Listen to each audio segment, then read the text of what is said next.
Ayan, nagdadalawang isip ako kung isi-share ko yung nangyari, yung experience ko kanina or hindi na. Hanggang ngayon, nervous pa ako eh. Pero, um, siguro ano na lang, isi-share ko na lang para din ito sa lahat sa inyo, lahat kayo, lahat lalong-lalo na ng mga kakailian ko dito sa Cordillera kasi marami pa rin sa mga kakailian ang nabibiktima ng mga online scam. Ngayon, ito naman yung GCash scam na muntik na ako kanina. Buti na lang natauhan o na-analyze ko yung situation na parang hindi tama.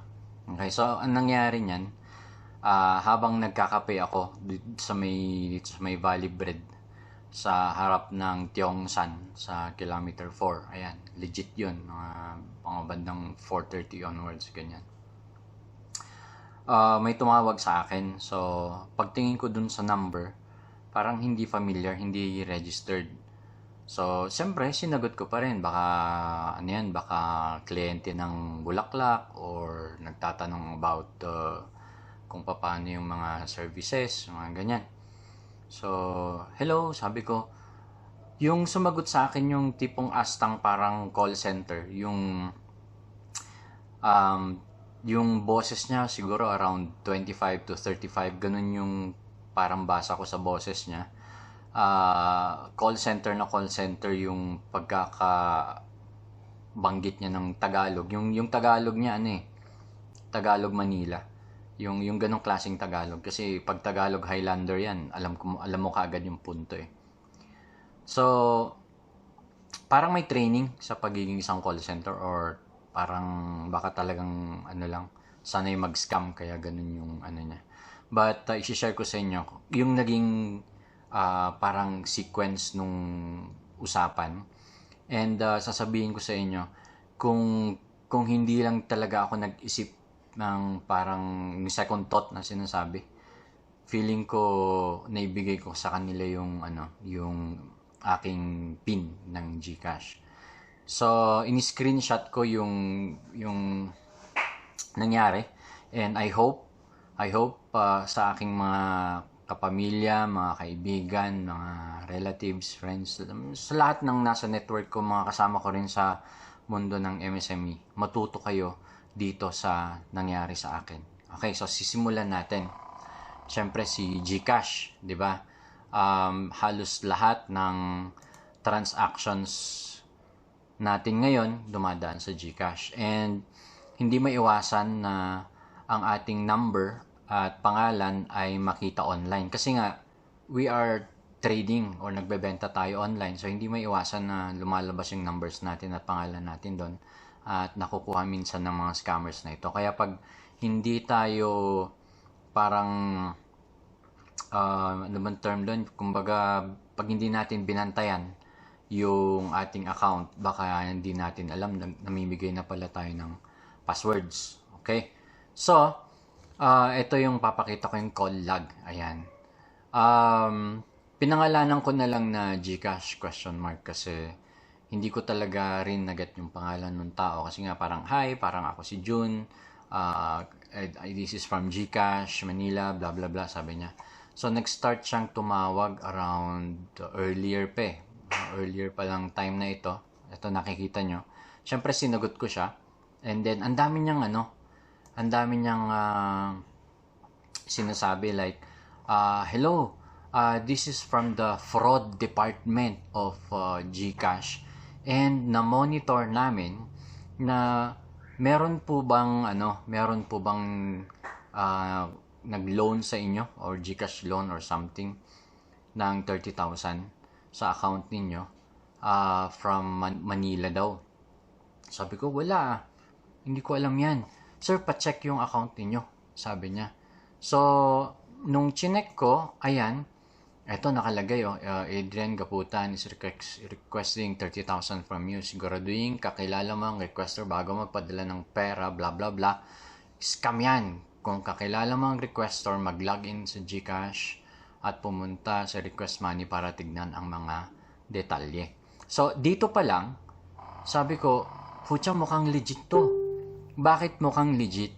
Kasi galing mismo siya doon sa GCash number na kung saan pag kunyari may nagpa-prompt ng may details ng may nagpadala or meron kang na-receive, same GCash number. So for example, ito yung mismo, nakita nyo sa taas, ito mismo yung GCash na number na kunyari pag may pumasok na 1,000 o may na-receive ako kaninang 1,000, nag-prompt sa number na ito. Tapos, nung nag-transfer ako ng 2,000 from the GCash to the bank account, did you request? Tapos yung auto pin is andito, so 137. Tama, ito nga yun. Kasi ginawa ko itong dalawa na ito ngayong hapon na ito. Kaya nung nag-request nung 450, itong si Adrian, na alam ko, fictitious name din, parang feeling ko legit. Kasi sabi nung tag call center daw na yun, parang marami daw atang nire-request tong na to at chine-check nila, bla bla bla. Sabi ko, nako, mukhang legit. Eto pa, dun sa course ng usapan, sabi niya, paki-check yung inyong GCash and tignan mo dun sa inbox kung may lumabas na request. So, syempre, ako naman, chinek ko yung inbox, ganyan. So, yun, sabi ko, uy, pucha, merong nag-request. Sabi ko, hindi ko kilala yan. Scam yan. Tapos, hindi ko alam kung ano nangyari, pero sabi niya, sige, ganito sir ha.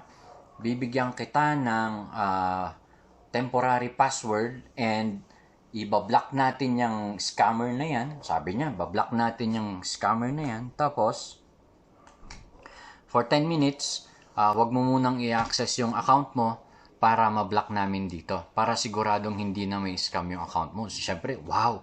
Naku, ako naman, alam nyo, all praises ako. Parang, salamat, thank you very much. Buti na lang, andyan kayo mga anghel. Ganun ako kanina. So, nagbigay siya ng parang, sige sir, ito, hindi natin pwedeng i-text. So, sabi niya, ayan, sinulat ko pa sa kanina 6151. Sabi niya, ito muna yung inyong temporary password. Sabi niya, sulat niyo sa papel and then mamaya after 10 minutes, gamitin ninyo. Sabi niya, sige, syempre ako naman parang true eh. Tapos may mga authentication code pa, ganyan na dito mismo sa may GCash na number na dumadaan. So hindi ko alam, actually technically hindi ko alam kung bakit nakapasok ito dito dun sa nagbibigay ng mga messages. So yan. And then, kasi parang mukha siyang legit eh. Tapos pati nung tinignan ko sa may GCash, mukha talagang legit din. Kaya sabi ko, bakit kaya? Ayun. How? Anyway, ang nangyari dito, muntik na akong ibigay yung MPIN kasi sabi niya ganito. Sige sir, ganito. Yung binigay ko sa inyo na bago ninyong PIN, which is, yun nga, 6151, sabi niya, huwag niyong sasabihin sa iba kahit na sa mga wala bang nakakarinig dyan, bla bla bla, ganun. Sabi ko, wala po. Tapos, sige sir, sa accounting department na lang, accounting parang, really? Ay, nako. Papalitan na lang natin yung old na PIN number mo.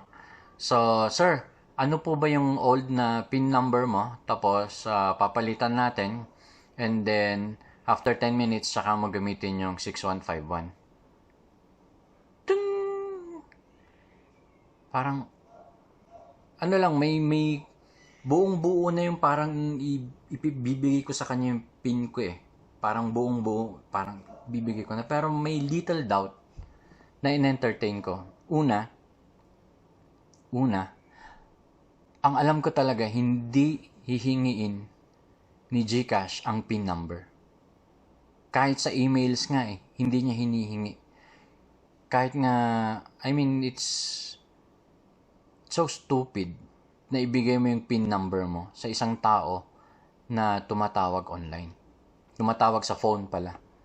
So nag-isip ako, sabi ko, sir, old number yung aking GCash PIN number. Tapos sabi niya, para mablock na natin yung scammer na yon. Tapos, After 10 minutes, saka mo gamitin yung binigay ko na bagong password.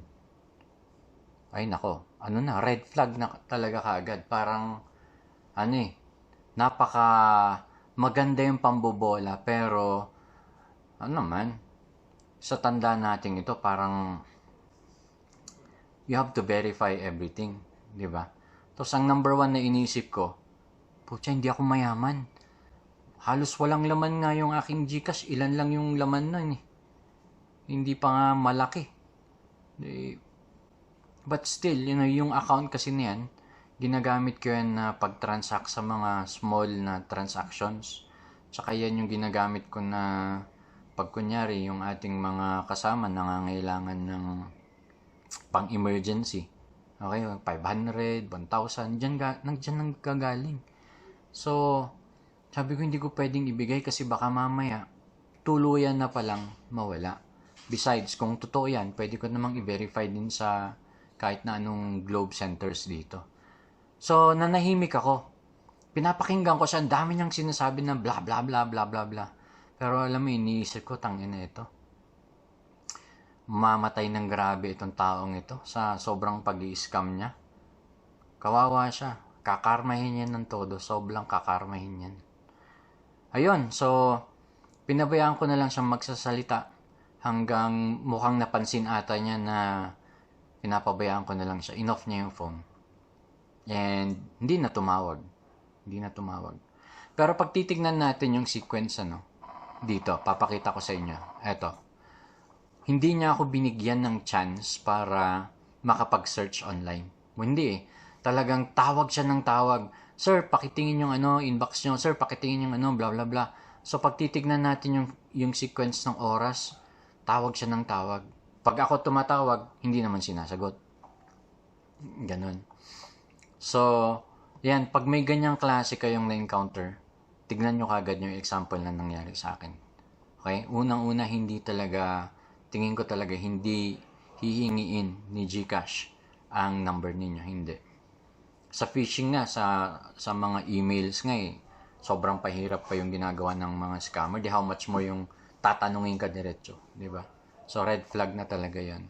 So, mag-ingat kayo dun sa mga, mga call center, tumatawag-tawag na mga galing sa GCash or Imposible yan. Scam yan. Number one, scam ka agad yan. Okay?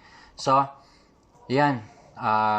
Siguro, na rin, shout out kay GCash, kay Globe. Paki-check naman yung mga ganito kasi hindi lahat ng tao katulad ko na mitikuloso or OC sa mga ganyang bagay. Okay? So, syempre, chinek ko yung pangalan nung supposedly nag-loan.